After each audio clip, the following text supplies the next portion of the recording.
Oh, hello and good morning. It's me, Kenny Piccata, your host of the party. And today is Tuesday, January 10th, 2023. And what's happening today? Well, it's kind of going to be an interesting week as we move into Thursday and then Friday as we get the CPI report on Thursday. Earnings are going to start in earnest on Thursday and then take us right through the next month. So what is it that you need to know? Well, yesterday, the Fed heads reiterated the fact that rates are going up. No matter how much traders are going to start stamping their feet, rates are going higher. Every analyst trying to handicap what Thursday's CPI print is going to be and then handicap the market reaction. Investors are awaiting then the start of earnings season, which begins in earnest on Thursday with JP Morgan, UNH, Bank of America, the whole list. And is the atmosphere now so negative that it's actually positive? It's an interesting question. And what do we have for dinner tonight? We're going to have the Chicken Piccata, but we'll talk about that at the end. Now, stocks rocketed higher again yesterday morning and then failed as the sun started to set over Wall Street. This after San Francisco's Mary Daly said that she expects the Fed to raise rates somewhere over 5%, making the comment that there's an argument for both a 25 basis point hike or a 50 basis point rate hike. All while Atlanta's Rafi Bostic said that the Fed should raise rates to above 5% and then hold them there for a long time. This fits right into the narrative from Neely Kashkari from Minneapolis, right? Minneapolis Fed, when he said that he sees rates going to 5.4% before he's ready to call it. And it all falls in line with what JJ has been preaching. Now, these calls are in direct contrast to what some analysts and asset managers are saying. They are convinced that they know what the Fed is going to do versus what the Fed is telling everybody they're going to do. You see, Fed Chair J.J. Powell has been very clear. Rates are on track to go higher, better than 5%, and remain higher for longer. He has said it. He has charted it, he has repeated it, he's hammered it home, yet somehow there's this faction in the party that is in opposition to this policy. And that faction is making all kinds of noise as they try to drive the bus and stamp their feet until they get what they want. But you see, here's the issue. They have already gotten what they wanted. They got it for 12 years already, 2009, during the crisis, right up till 2021. Zero rates, free money, massive stimulus program, and now that we have stubborn inflation in a global economy that's about to go into a deeper recession, deeper than many are prepared for, let's be clear. Rates need to go higher. They haven't even normalized yet, right? Normal rates are somewhere in the 5% range, not the 3% or 4% range. Currently, rates are 4.25% and going higher. 3-month notes are paying you 4.45%. 2-year treasuries paying you 4.2%. 12-month CDs can get you 4.5%. There is now competition for investor dollars, and investors look to ride out the storm. And the idea that policymakers continue to push for higher rates is sending some analysts and strategists into a complete tailspin. Stocks, which have been up sharply in the morning yesterday, suddenly turned after the comments midday, leaving the Dow and the S&P in negative territory, while the Nasdaq, Russell, and Trendwoods ended their day off their highs, but still plus for the day. At 4 p.m., the Dow closed down 112 points. The S&P was off by 3 points. The Nasdaq did gain 66, the Russell up 3, and the transports added 142 as we play this little game of cat and mouse.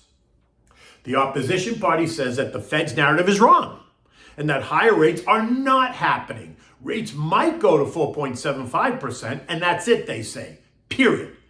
But then JJ and the rest of the team come out and says, no, you're mistaken. We need to tame inflation and break the back of the strong labor market before the wage price spiral inflation becomes completely embedded in the system. And the only way to do that is to remain hawkish and aggressive, period.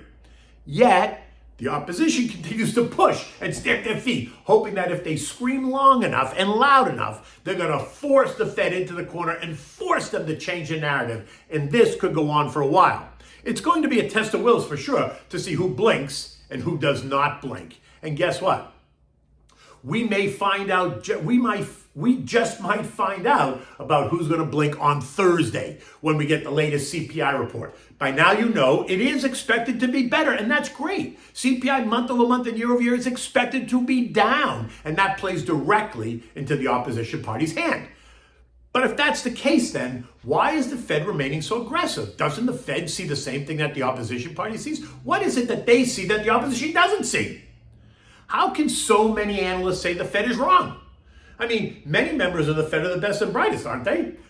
Don't they know what they're doing? Now, that's a little bit of a rhetorical question because clearly many might say, myself included, that the Fed doesn't know what they're doing since they're at least 70% responsible for the situation we're in today. They left rates way too low for way too long when obvious signs of inflationary pressure were staring us all in the face. They continued to tell us, don't worry, it's nothing to worry about. Well, how'd that work out?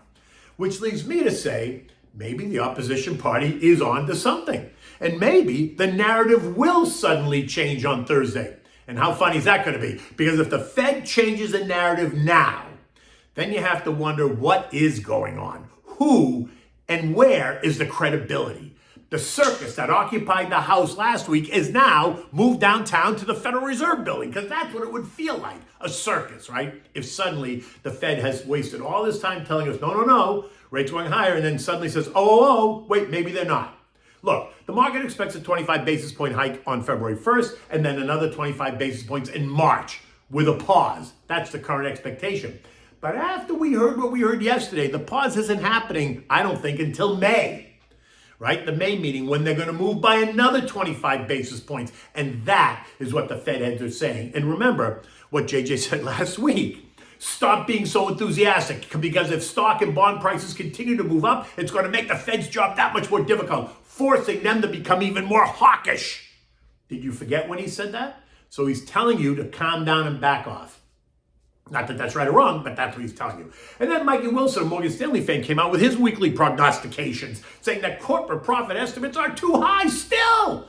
This after they've been slashed and burned already, leading him to say that the S&P could fall much lower than the 3,500 level that the market is currently estimating, as it expects only a mild recession. Recall, Mike is calling for the S&P to be S&P 3000 to be the low, which would suggest a much deeper recession. And not to be outdone by Morgan, our friends at Goldman say that they expect profit margins to come under pressure this earnings season, and that's going to force stocks lower in the months ahead. Remember, they too are calling for S&P 3000. In any event, with the CPI, earnings, and the upcoming Fed meeting just in front of us, do not expect the volatility to go away anytime soon. Nor does that mean that you should change your investment plan because of this expected volatility. You got to keep putting the money away, even if you're putting it just into a money market account. If you're not investing it, though, just put it away into the account so that it's there when you need it, right? What you need to be able to do is take advantage of the opportunity that the chaos and the volatility will create and is going to create. Okay, so what's next? What's next is oil. Oil continues to thrash around, right? It traded as high as 76.74 yesterday, as low as 73.47. China, a lot of that was due to the China reopening, causing the early morning surge, all while the higher rate then caused it to back off a bit in the afternoon. In addition, Goldman Sachs came out and said that the Saudis are considering restoring output, meaning adding supply back to the market, and that also helped to send oil lower. But that's in direct contradiction to what the Saudis want. What they want to see is oil in the 80 plus range, not in the 70 plus range. This morning, oil's trading up 10 cents or so to 74.75. And like I said, I think there's an implied floor at 70 because Joey needs to buy oil to replace the SPR, in addition to the reopening of China and the demand that's going to create. Okay, gold also all over the place, climbing as high as 1886 yesterday before settling in at 1876 as this struggles to challenge a $1,900 level. Look, like I said, I think gold's going to 2,100 this year.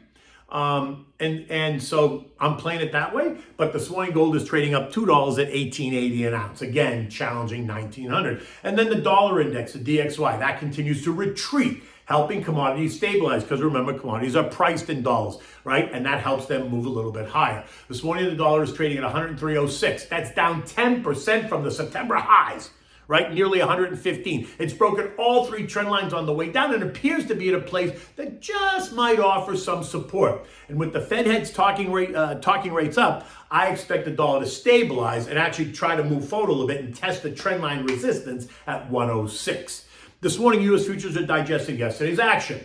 Dow futures were down 60, the S&P down 3, the NASDAQ is flat, the Russell's down 2. Investors await commentary from Fed Chair Jay Powell later today as he speaks at an event in Stockholm, Sweden. He's not speaking here in the United States, but trust me, they'll try to take his language and twist it all around. The World Bank is also expected to release their estimates on global economic conditions, and the ECB Governing Council is going to be at a conference in Vienna. So expect some analysis by all these analysts about what we're going to hear from all these different bankers today. And then on Thursday, we're going to hear from both St. Louis' Jimmy Bullard and Richmond's Tommy Barkin, along with the start of earnings season. So there's going to be lots of noise and action to process. Next week kicks off the annual boondoggle known as the World Economic Forum in Davos, right? The big Davos, Switzerland boondoggle. This year's theme, cooperation in a fragmented world, whatever that means, but expect all of the cable business news channels to be present, interviewing all of the paparazzi in attendance. Now look, just FYI, the markets don't respond to this boondoggle at all in terms of, if the market's going to react to what happens to the boondoggle. Absolutely not. It's not a market moving event, but it is a place where there are many movers and shakers, right? CEOs from around the world, central bankers from around the world, government officials from around the world all come together. So expect all kinds of tidbits of information concerning future guidance on really a range of issues. So it's more informative, but it's not really a market moving event. Eco data today includes nothing. So nothing that's going to make a difference. So we can move on from there. Thursday begins the beauty pageant, like I said, earnings season. So expect to hear more and more about who, what, and where. And remember, the Journal ran with this headline, I think on Monday morning, right? It said Wall Street sets a low bar for corporate earnings season. So now, let's see what those corporate earnings say about the state of the U.S. and the global economy, and then we're going to see if Mickey Wilson and Goldman Sachs are correct in their prognostications about weakness and expectations going forward and profit margins. European markets this morning were down across the board, with all the markets low, only by about 0.5%. Nothing specific other than the hawkish commentary yesterday by Daly and Bostic and today's appearance by Powell in Sweden. Earnings in Europe also begin this week, so investors are awaiting the start of that event across the continent as well. And so we're going to see what international companies, European companies, are now saying about the state of the global economy and the European economy. Yesterday, the S&P closed the day at 38.92, down 3 points, after trading as high as 39.50. And as low as 38.90. Now, while we did pierce the 50-day moving average trend line at 39.05, we failed to hold that, ended the day once again below it, leaving us caught between the 50 and 100-day moving averages. And after the continued hawkish commentary yesterday and the CPI report due out on Thursday, I suspect that the markets are going to churn as the clock ticks and until we get there. It's going to be very interesting to see how investors interpret the expected weaker data in light of all the recent Fed commentary and commentary about where rates are going. Remember, the tone can change on a dime, and it usually does. And if there's any indication that the current Fed policy is going to force the pendulum to swing too far to the right, then watch as stocks will come under pressure because the Fed will have overdone it. In any event, you have to ask yourself, is the tone now so negative that it's turning positive? That's something to consider, right? Because remember, if you go so far east, you're in the west. Or if you go so far west, you're in the east. Now, after the first 5 trading days of the new year, the indexes are all set to rise between 1.1 and nearly 2%. And that's supposed to mean that stocks are going to have an up year. Yeah, well, how'd that work for you last year? Not so good, did it? So don't go making your investment decision on an old wives' tale, right? Stick to the plan. Design a well-balanced portfolio and take advantage of the sale going on in many of the better names across a range of industries, right? Okay, so what do we have for dinner tonight? This one is a chicken piccata. Oh my God, it's not only delicious, but it's rather simple to make. And you can also make this with veal, right? Exchange the chicken for the veal, you make veal piccata. Okay, so for this you need thin sliced chicken cutlets, you need rinsed capers, you need 2 large lemons, you're gonna cut them into slices, you need fresh parsley that you're gonna mince, you need at least four cloves of garlic that you're gonna slice, you need a cup of flour, chicken stock, you need a 1/4 cup of dry white wine, you know me, the Pinot Grigio Santa Margherita is what I like, you need butter, of course, olive oil and salt and pepper. Now you're going to mix the flour with salt and pepper just so that it's seasoned in a kind of a big aluminum dish. You're going to dredge the chicken cutlets in the flour and then set them aside on wax paper until you're ready to use them, right? You're going to save the flour now for later use in this recipe, so don't throw the flour out. Now in a large saute pan, you're going to heat it up a couple of minutes. You're going to add a splash of olive oil and maybe a quarter stick of butter, let it all melt and come together. When it's nice and hot and the butter starts to boil, you're going to take the chicken cutlets and sear them in the pan until it's just done. You're going to maybe 2 or 3 minutes just on each side. You don't want to cook them all the way through because you're going to add them back in a little bit, but you sear them on both sides. Then set them on a plate, repeat it until you've cooked all the chicken cutlets, using more olive oil and more butter as required in each batch, right? Because the butter will start to burn, so just add fresh butter. After the chicken pieces are all cooked, turn the heat to low and now add the garlic to that same pan. Don't wash it, don't do anything. Saute the garlic in there for about a minute or so, and then add the capers and cook that for another minute or so, just kind of let it all blend. Now you're gonna add the white wine, you're gonna add chicken stock, you're gonna add the lemon slices to the pan, turn the heat to high, right? With a wooden spoon, you wanna scrape the bottom of the pan, you wanna bring it to a boil, let it boil for 2 minutes or so that you boil away any of the alcohol in the wine. Then you're going to turn the heat down to medium. You're going to add like another half a stick of butter and melt it. Depends again on how much you're making, but that's what I would do. You're going to add a teaspoon or so of the flour, maybe a little bit more to the sauce, because you want the sauce to thicken up a little bit. Take a whisk and emulsify it. Taste it, adjust it for salt and pepper. If you need to add more lemon, but don't overdo the lemon, right?